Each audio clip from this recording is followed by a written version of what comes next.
Episode 16, My Growling Wife. It was the time of the year again. Parts of the community within the area were carrying out their prayer sessions in public spaces, including on grass patches at the side of the walkways. On one of the nights within the area, Chad was walking home with his wife, Amy, along a quiet stretch of apartment buildings. "What a long day it was, darling. I can't wait to get home, wash up, and get some sleep," said Chad. "Yeah, especially since we had to rush over to your parents' place for dinner after a hectic day at the office," said Amy. As they were nearing their apartment building, Chad said, "Hey, darling, let's take a detour, cut across over here, and go on our usual time-saving path," as he pointed out the alternative route, which required a right turn.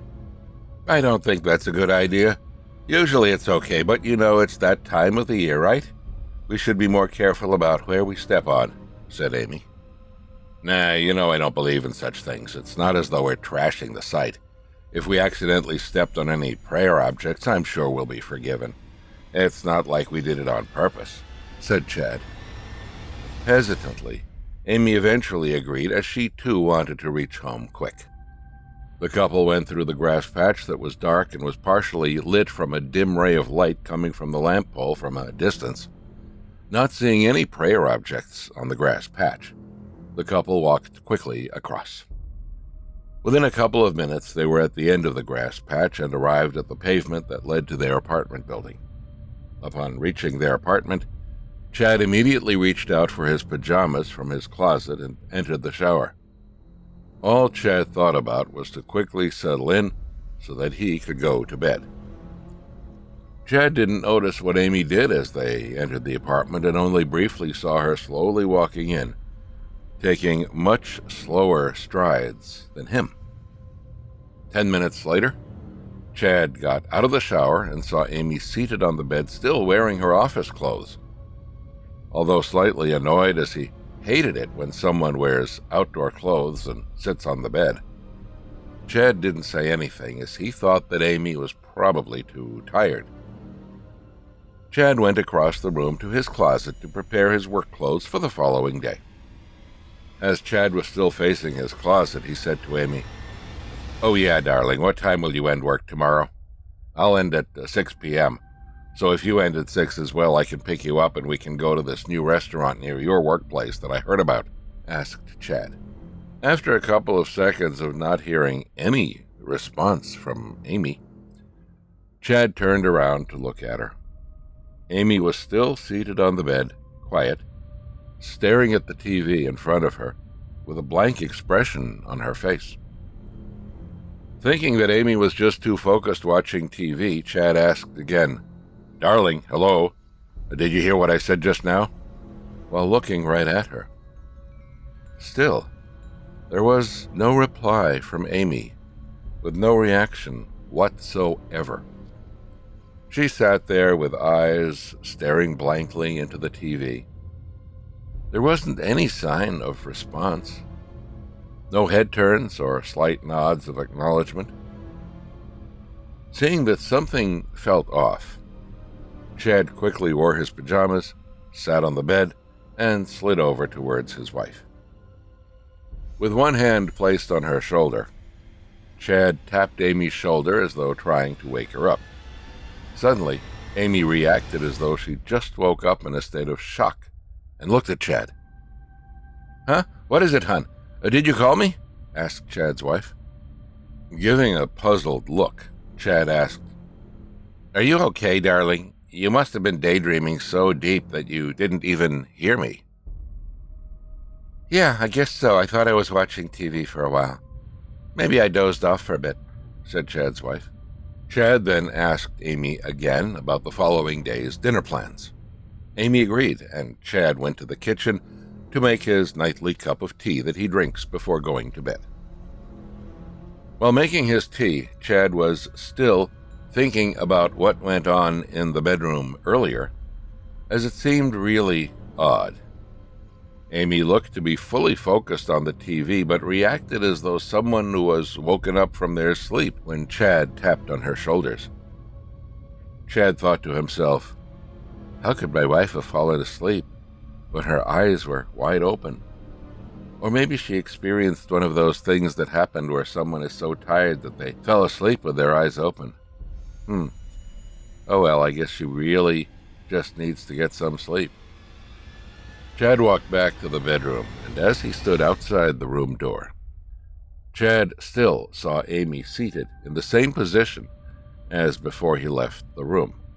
However, this time round, instead of looking at the TV, she was looking down while making soft, incomprehensible sounds.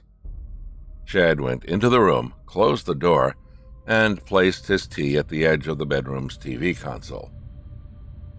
Chad got closer to Amy, and what he heard caught him off guard. Amy was growling softly. Chad tapped Amy's shoulders again, hoping that she would regain her consciousness. However, this time, Amy didn't look up. Instead, the growling got louder and louder. Chad placed a finger under Amy's chin and tilted her head up to look at her face. To his horror, he saw an expression on his wife that he hadn't seen before. Amy looked right at Chad with incredible rage in her eyes as she continued growling. The expression on Amy's face had minimal resemblance of anything that Chad had ever seen on Amy. Chad knew by then that someone or something had taken over Amy. As Chad tried to calm his wife down by gently rubbing her back, Amy lifted her hands off the bed and towards Chad's neck. Chad knew that whatever was controlling Amy was turning aggressive. Chad switched his calm approach to slightly more vigor by using force to control the situation. Chad immediately used one of his hands to push his wife down into a lying down position on the bed and held her down with one hand while Amy remained persistent in reaching out for Chad's neck. Chad then used his other hand to reach for his phone and called his uncle, who could help to deal with the unnatural. Thankfully, as his uncle lived just down the road, he rushed over with his wife. As Chad's uncle pressed the doorbell, Chad was now in another predicament. He thought about how Amy would harm herself if he let her go and rushed to open the front door for his uncle. Chad made a quick decision. He swiftly got up from the bed and went for 2 hand towels hung at the side of the room. Amy, as expected, got up and chased Chad. Fortunately, Chad's fingertips managed to reach out for the towels right before Amy got a hold of Chad's shoulder and pulled him back. Chad turned around and forcefully brought Amy to the bed and tied her hands to the bed frame. Once Amy's hands were tied, Chad rushed to open the front door. Once he opened the door, Chad said a quick, "Hey, Uncle and Aunt Stevens," and together, they wasted no time in any more small talk. They rushed into the room and saw Amy still growling, now at its loudest. One of her hands was also beginning to get partially untied from her aggressive struggles. Seeing that, Chad knew that if he would have taken slightly longer, Amy would have fully untied herself. "Okay, Chad, you hold one hand while you hold another hand, dear," said Uncle Stevens to Chad, then to his wife. After reading some prayers, Amy laid back down swiftly and closed her eyes. However, Uncle Stevens knew it was a false pretense. "Don't try to fool us. I know you're still in there," said Uncle Stevens to Amy. Right when Uncle Stevens said that, Amy opened her eyes and gave a grim smile while looking straight into Uncle Stevens' eyes. She sat back up swiftly and continued to look at Uncle Stevens while still growling. Uncle Stevens voiced out a final piece of prayer before Amy stopped smiling, closed her eyes, began shivering vigorously, and eventually laid back down, unconscious. Knowing that this time was for real, Uncle Stevens told his wife and Chad to let go of Amy's hands. Uncle Stevens read a prayer for a couple of minutes before Amy regained her consciousness, looking confused. What happened? Oh, when did you arrive, Uncle and Aunt Stevens? Asked Amy in a soft voice. You're okay now, Amy. You were just disturbed for a bit, said Uncle Stevens. How did it happen? Asked Chad. Well, this is the second such incident this week. Since prayers are carried out in many parts of the public areas, try to be more aware of where you're walking. You guys walked on the grass patch beside this building just now, right? Asked Uncle Stevens. Yeah, we did. We just wanted to take the shortcut home because it was late, explained Chad. Amy probably stepped on one of the prayer objects while walking on the grass patch, and that angered the spirits, explained Uncle Stevens. After a momentary pause, Chad then said, I never thought that could really happen, as he stared blankly into space, still thinking over what had happened earlier.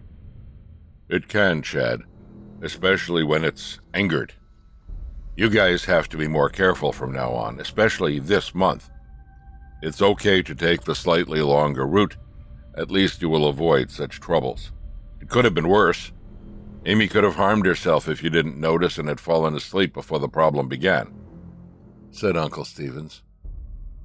Uncle and Aunt Stevens went home shortly after as Chad stayed up the entire night watching over Amy, afraid that the incident might happen again. Amy, however, slept soundly through the night. Even though the prayer month eventually went by, Chad was more cautious than ever. He no longer wanted to walk on dark, unknown paths, afraid that the traumatic experience would happen again, afraid that he would see the growling version of Amy again, an image that he couldn't forget.